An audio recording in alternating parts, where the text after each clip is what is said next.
নমস্কার বন্ধুরা, খিদে সাথীতে আপনাদের সবাইকে স্বাগত। আজকে একদম একটা ইউনিক পেট ঠান্ডাকর খাবার নিয়ে চলে এসেছি। খুব সহজেই বানানো হয়ে যায়, যেটা একদম তাড়াহুড়োর মধ্যেই। তো আগের দিন রাত্রিরে আপনাদেরকে একটা কাজ করতে হবে, যেটা ছোলার ডাল বা মটরের ডাল নিয়ে নিতে হবে। তার সঙ্গে আদা ভিজিয়ে রেখেছিলাম, আদা কাঁচা লঙ্কা নিয়ে নিলাম, এটা পেস্ট বানাতে নেব। আর নিয়েছি ওখানে ঝিঙে, লম্বা করে কেটে নিয়েছি আলু।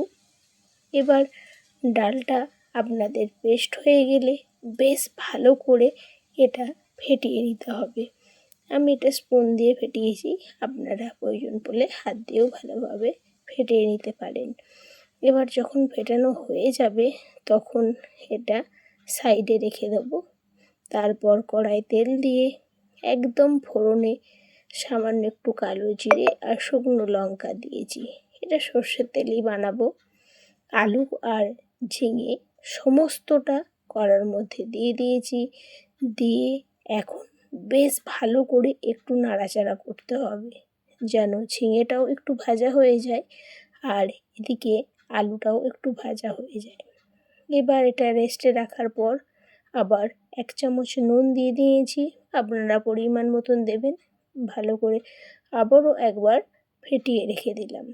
এবার এদিকে ঝিঙে থেকে যখন হালকা রং হয়ে যাবে তখন পরিমাণ মতন হলুদ, নুন, তার সঙ্গে একটু আদা বাটা, পরিমাণ মতন চিনি দিয়ে বেশ ভালো করে নাড়াচাড়া করতে হবে। তারপর যখন দেখবেন ঝিঙেটা বেশ সুন্দর করে কষানো হয়ে গেছে, টমেটোটাও প্রায় গলে এসেছে, তখন এবার এর মধ্যে বেশ ভালো করে জল দিয়ে দিয়েছি, যেন ঝিঙেটা ডুবে থাকে।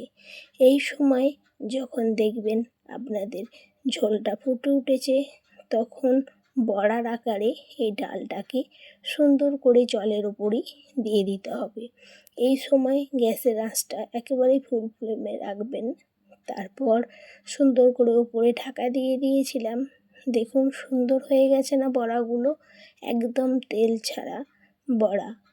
এই বড়া দিয়ে ঝিঙে আলুর ঝোলটা এতটা ভালো লাগে না, এই দুর্ধর্ষী গরমে আপনারা এটা অবশ্যই বানাবেন।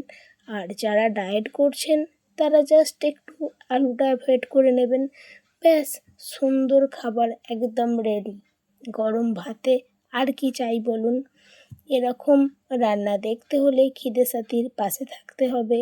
আর যদি আপনারা ফেসবুক পেজ থেকে দেখেন অবশ্যই আপনারা একটা লাইক, শেয়ার আর কমেন্ট করতে ভুলবেন না।